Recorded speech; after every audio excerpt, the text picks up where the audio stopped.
Hi guys, I'm here with Arkansas Emblem Show. Thank you so much for watching. Today I am with a real superstar. Mr. Luke, and say your last name? It's Luke Matheson. Yes, and we have been trying to do this interview for a very long time, so I'm super excited. You guys get ready. It's going to be a lot of fun. We want to hear all about you, what you do. You do a lot, so I'm very excited. Yeah, everything from I'm a musician, play with several bands in this town, part of the Port City Blues Society, one of the original members of that. Played a lot of the street parties that Will Jenkins has, and of course we're in one of Will's buildings right now, which is just awesome. Yeah, birds, thank you. Downtown Pine Bluff, and just love what they're doing down here. I'm a Pine Bluff High School graduate, so it's great to see downtown Pine Bluff starting to come back to life again, and just something that it's deep and true in my heart that I want to see happen. There's a lot of great things about Pine Bluff, and I want the rest of the state and even the rest of the country and world to be able to see what's going on here. A lot of talented people have come from here, and you're one of them. Well, I try. But yeah, so do music. I'm a writer. I'm a sports writer. I've written for Yahoo Sports. I've written for Rivals.com, several newspapers, and so just a lot of irons in the fire. And what is the name of your website? Do you still have that? Yeah, I've got two of them. I got a high school sports website. It is ArkansasVarsity.com. Okay. And then I've got a website that covers the Arkansas State Red Wolf football, basketball, and baseball, which is RedWolfReport.com. Wow, that is so cool. And I have read your articles for Pine Bluff Commercial, if I may say. Yeah. And they were so inspirational. I know that you just covered King Cotton, and you're a very great writer. So I appreciate it. Yeah, I had an opportunity to do some stuff with the Pine Bluff Commercial, and there's some things going on there. I actually had an article in today's paper, interview with Mayor Shirley Washington. Just a really great interview. Her plans for the city moving forward, and I came away inspired. I think she's got some great ideas, and I really think that if she can implement what she wants to do, it's going to help move the city forward just that much faster. It's amazing. And you guys, I just want you to know that millions of people have read Luke's writing. So that's how amazing you are. And you are from Pine Bluff. Yeah. So it's very, very impressive. Yeah, I had a article that I wrote. It's been about 10 years ago. It was on a young man that he had gotten in trouble at a high school, got kicked off the football team, and he transferred to another school. And he straightened his life up, ended up going on to play college football. But his team played a team that had a star player that was killed in an automobile accident before they played. And he had an opportunity to score a touchdown late in the game when his team was already winning. And he decided not to score the touchdown because he didn't want to rub any salt in the wound. So I wrote a story about it. I interviewed the coaches. I interviewed the young man in question. And my website is part of Yahoo Sports, like I said, and Yahoo got a hold of it. That story went on the front page of Yahoo, and literally over 1 million hits in just an hour when it made the front page of Yahoo. I did probably 25 radio shows, about 15 TV shows. Because of that story? Right. Wow. The story ended up being featured on Super Bowl Sunday. And so it was a really, really cool experience for me. Yeah, well, we are so proud that you're here in our community, very talented, and you're writing so well. I want to talk about the music. Here in Birds, I don't know if you guys noticed, but we have music here. We have football, sports. All kinds of sports, yeah. Yeah, sports. And you say you teach also. I do. I give drum lessons, and what? We are going to do some stuff at Music Warehouse in Whitehall. Okay. I've been playing music. I'm 38 years old. I've been playing formally for 30 years of my 38 years of life on this earth. And so I struck a deal with Lucas Henderson and his staff at Music Warehouse. We're going to start giving some drum lessons there. People are all the time going in there asking them for somebody that can do it. And you picked up my practice pad, and this is where I start people out, absolute beginners that have never played. I start them on this, teach them some basic fundamentals. Okay. And we'll gradually move up from this all the way up into a full-size drum kit. Okay, so I just want to do like quick lessons. So what do you do?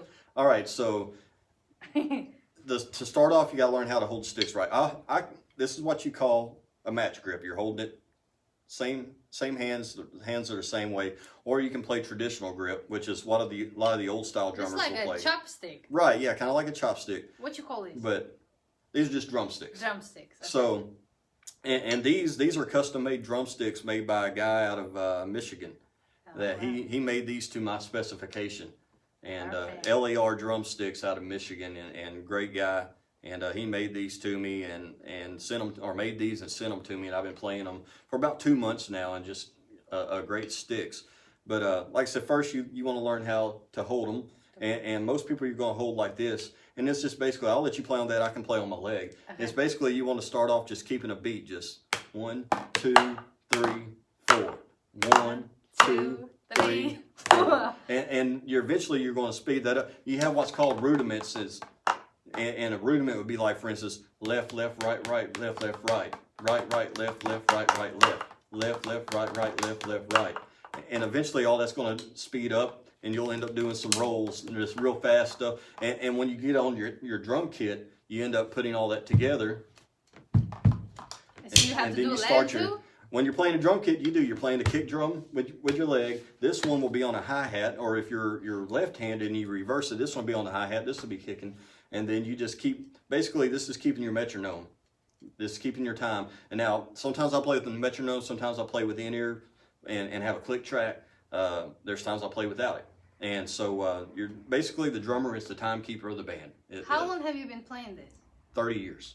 And I mean, it must be so loud. Do you have yeah. to like get some music earplugs? Yeah, there's times that I will wear earplugs. There's times that I won't. It just depends on how well I can hear on stage. I prefer, if at all possible, to try to wear some in-ears if I can, and that will take away the outside sound and allow me to hear the mix of what the entire band and the singer. My mix, when I play, I like to have my bass player, your drummer and your bass player always have to be locked in together. So I like to have my bass player, I like to have a little bit of a lead guitar, I like to have lead vocals, and if there's like a keyboard, I like to have the keyboard in there as well, because the keyboard, the bass, and the drums all kind of work together and everything. And of course you're... So complicated. Yeah, it is. It can be complicated. But, I just like to listen. That's what I'm good at. You want to talk about some great guys. Here a couple months ago, I played one of the street parties here at 2nd and Main with the Brian Austin Band. If you ever heard Brian Austin play guitar, he's just a phenomenal guitar player. Mm-hmm. And Roscoe Willis is his bass player, and one of the best bass players I've ever heard. And so we all played out here. There's some on my YouTube channel. There's some videos of that show. I've played with the Highway 49 Band, and that was, to me, the Highway 49 Band was just awesome because their lead guitar player is in the Rockabilly Hall of Fame. And he has played with a lot of big name people. He mastered an album or two. I believe he was doing 1 or 2 albums when he was in Nashville that he mastered for country singer Travis Tritt. Mm-hmm. And so, it was really cool for me to be able to play with those guys. And we still play a lot together with the Port City Blues Society. And, I got to play with Marcus Mookie Cartwright a couple of months ago during UAPB Homecoming. Oh, wow. He is an up-and-coming young blues artist that is just phenomenal. He's from here in Arkansas. And so you play all genres? I do. I try to play a little bit of everything. There are some that I don't necessarily play. I don't do a lot of like hard rock, heavy metal, anything like that, but a lot of gospel, a lot of R&B, a lot of blues, rock, country, because around here that's what people like. And so, when you're a drummer, you may get a call, somebody needing somebody, and that's how I kind of ended up playing with the Highway 49 Band and with the Brian Austin Band a few times. Is they might have had a drummer, but they needed somebody, and they knew that I could go in and get the job done. And so, you got to be ready. I've done stuff in the studios, and to go way back when I first started playing, I got started with a young man that, if people from Pine Bluff can remember back, I know there's a lot of people remember this young man by the name of Justin Hamby. He was a saxophone player, just phenomenal saxophone player, won a lot of contests, ended up winning a scholarship to go to college on in one of the contests around here. And I played drums for him. He did a studio album. I played drums on it. We ended up going to Mississippi, to Jackson, Mississippi, to a Bible college down there, played in front of about 7,500 people. Wow. Later on that summer, we went to Nashville, Tennessee for a big national youth convention. In the big arena there in downtown Nashville, and played in front of 30,000 people. Wow, it's amazing. At 17 years old, and so I was very, very nervous, but it was one of the coolest experiences of my life. I'm sure. So why drums? There's so many instruments. You know what, you like the sound, you like the feeling, it's just always been there. And talking to my family, I started taking drum lessons at 8 years old, and then talking to my family, they said that, as a child, a toddler, I would grab forks or spoons or something, and that I could keep a beat with songs on the radio. So my mom tells me she always knew I was going to be a drummer, and it just grew. And kind of a funny story, what really inspired me to become a drummer and to pursue that is the rock band Def Leppard. Their drummer lost his left arm in a automobile accident. They told him he would never play again, and to this day he's still playing. They're going into the Rock and Roll Hall of Fame this year, and because this one guy playing drums with one arm, I used to tuck my left arm inside of a shirt and sit there and play like I was him, trying to imitate him. And it just grew from there. And I joined the school band and learned all my basics and my fundamentals there. I had another drummer that took me under his wing and taught me how to play a drum kit, put it all together on the drum kit. And it just really took off. And I've been doing it about the only time in my life that there was a short time that I quit playing. I was in the Army for a while. And you can't have a drum kit in the barracks. So I went a few years without playing, and came back and got back home and picked it back up, started playing again. Yeah, and we thank you for your service. What if you I write rap? You could write me a beat to the rap. I can, living around here, you better be able to play it. I don't know, writing a hook. Right, right. Yeah, like I said, if you're going to live around here, you better learn how to play a lot of different genres. And that is something that I have walked on a few stages that people kind of look at it like, well, can he pull it off? Can he pull it off? And then you did. So one night in particular, the group that I played for, people from Pine Bluff, especially people that love gospel music, may remember a group called the Christ is the Answer Fellowship Youth Choir. I was the drummer for that group, and how we got known, there used to be a radio station here in town called KPBA, gospel station, and they did a gospel showcase, which is basically a contest at the Pine Bluff Convention Center back in 1997. And there were about 25, 30 groups that entered. Whoever won got a recording session at a studio, which was Mark Little's studio out in Whitehall. That's good. So we entered the contest and we won it. Yeah. With our group, we was a full-blown choir, so we could not go into the studio with the choir. We ended up doing a 2-hour live show, and it was all put together on a CD. I actually, even though it was 1997, somewhere in that area, I've still got copies of that CD. And that group, we took off, we traveled a lot. It seemed like after that, every weekend we was somewhere. We would perform sometimes here in Pine Bluff. We would go around the state, play. We performed at the State House Convention Center to a capacity crowd. And so, and I'm working right now with a group of guys trying to put together a little gospel group again. Yeah, it's amazing. Well, we definitely can't wait to hear that. You guys, I hope you're so inspired to write and to do music. I want to ask you, what would you say to somebody who just has a talent of writing or singing or doing music? And sometimes it's discouraging, especially in the beginning, because a lot of times you don't make a lot of money in the beginning. Yeah. So what would you say to those young people who just started out with some skills like that? Here's the thing. You just got to keep on keeping on. And one thing that I will tell people, especially anybody that's been in business for a while, will tell you this. And for anybody that's new, a couple things that I did at the beginning is, one, I went and I found writers that I knew were good writers, that were award-winning writers, and I would look at how they wrote their stories.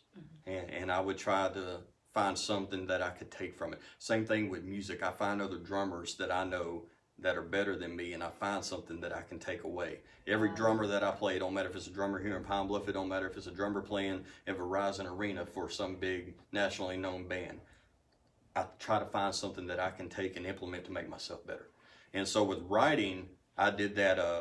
I had to give a lot of props to a guy named Trey Biddy, who covers the Arkansas Razorbacks. When I first started writing, he helped me out a lot. And he works for another company than what I work for now, but I still give Trey Biddy a lot of props for kind of taking me under his wing.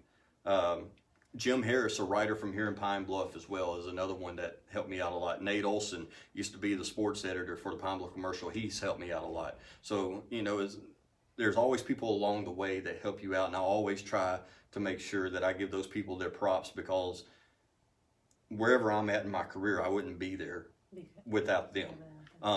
You know, and the one thing too is that I will tell people is don't take things personal, because when you start writing articles and they start being published and the public picks them up, not everybody's going to agree with what you write, and there's going to be some people come at you. They're going to take some shots at you. You may get some threats. I've had articles that I've written that people didn't like, and that, you know, that type of thing happened.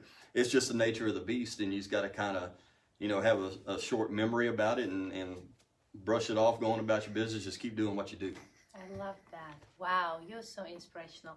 Let's finish up talking about Pine Bluff. There are a lot of great things in Pine Bluff, and a lot of people are excited. What do you think about Pine Bluff now and its future? You know, there was a time that I was really worried. I graduated from Pine Bluff High in 1998, and here we are. We're in downtown Pine Bluff on Main Street tonight. My mom worked for Conn's Jewelers, which used to be about 2 blocks down the road from where we're at. And so when I would get out of school, I would just walk from Pine Bluff High School down here to Main Street. You had the band museum, and they had an old school soda fountain in there. And I used to every afternoon go get me a root beer float. And then there was a Wallach's music store. Being a musician, I hung out in there all the time. Right here? And here? just a couple blocks down the road. It's no longer here. But I can remember, you know, there were plenty of places to eat. You had a McDonald's, a Burger King, a Wendy's. There was the Catfish Palace. You know, you had Snow White's Grill, which is where Lucky's is now, and I love Lucky's. We eat there often, and glad to see that place going again. But Main Street was booming during that time, and you know, for whatever reason, things happened, and people started moving away from here. Of course, you had the building collapses that made national news and all that stuff, and it gave people kind of a hard taste of Pine Bluff. And look on Facebook and people are making fun of Pine Bluff. They're knocking it, you know, don't want to come here. There's nothing here. What about now? I totally disagree with what Go Forward Pine Bluff is doing. Business owners like Will Jenkins and his wife Jan are doing a phenomenal job here. You know, you're seeing things pop up on Barricue. The mayor told me yesterday of a couple more businesses that are getting ready to come into the area, a couple on 2nd Street. And so as far as the music thing goes, a lot of people that I talk to on the music side of things, you know, Brian Austin Band, Highway 49 Band, Dave Sadler, we would love to see this section of Main Street become like a mini Bill Street, where there's plenty of places to go see live music, see entertainment, have places for people to go, things to do. And I think that if there was one thing that Pine Bluff was suffering with, it was the lack of things for people to do. After 5. And Like, so, right. After 5. Yeah. You know, you can still find to have lunch somewhere, Right, you know, but right. after 5, we don't have a lot of life after 5. And now, thanks to Will and Go Right. Forward and the mayor, and there will be life after 5. There will be restaurants, and guess who's going to be playing? Yeah, I may not be playing at all of them, but I'll be at some of them, that's for sure. But you know, and you know those street parties that Will do, they are awesome. You come out here and you know you again, going back to social media, see all the stuff where people won't get along. You know, you see people out here, and there's never been a problem that I've ever seen. People get along, they want to enjoy themselves. You know, you have the food trucks that come in, you can get a good meal. You listen to a live band or two, and you know, there's been times when a live band wasn't here, and just random people walked up and got on the stage and sang a song. And there's a lot of talent around here that people may not know about, and that is something that I know the Port City Blues Society is striving for, is to try to get more venues to be able to play live music. And you know, just plug in the Port City Blues Society. There's a Wednesday night jam every Wednesday night just right down the road here at Hot Rods from 8 to 11. And if you're a musician and you can play the blues, all you got to do is show up, put your name in the book, and you're going to be on the stage playing. Wow, amazing. Well, we want to thank you so much for your time, for the lesson, for the inspiration, for your story. You're truly incredible and such a huge asset to our community and the whole Arkansas and the whole world, because your articles have been seen by millions of people. So you're truly incredible, and we want to thank you so much for talking to us today. Well, I appreciate it. And if I can, like I said, I will be giving drum lessons at Music Warehouse. I do have a Facebook page, Luke Matheson Drums. Last name is spelled Matheson. You can go to that Facebook page, like it, send me a message, and we can get you fixed up, get you started playing drums. Yeah, So we want to wish you best of luck I appreciate it. in this venture and many others, and you're truly amazing. So thank you. Thank you for the time. All right. Bye, guys.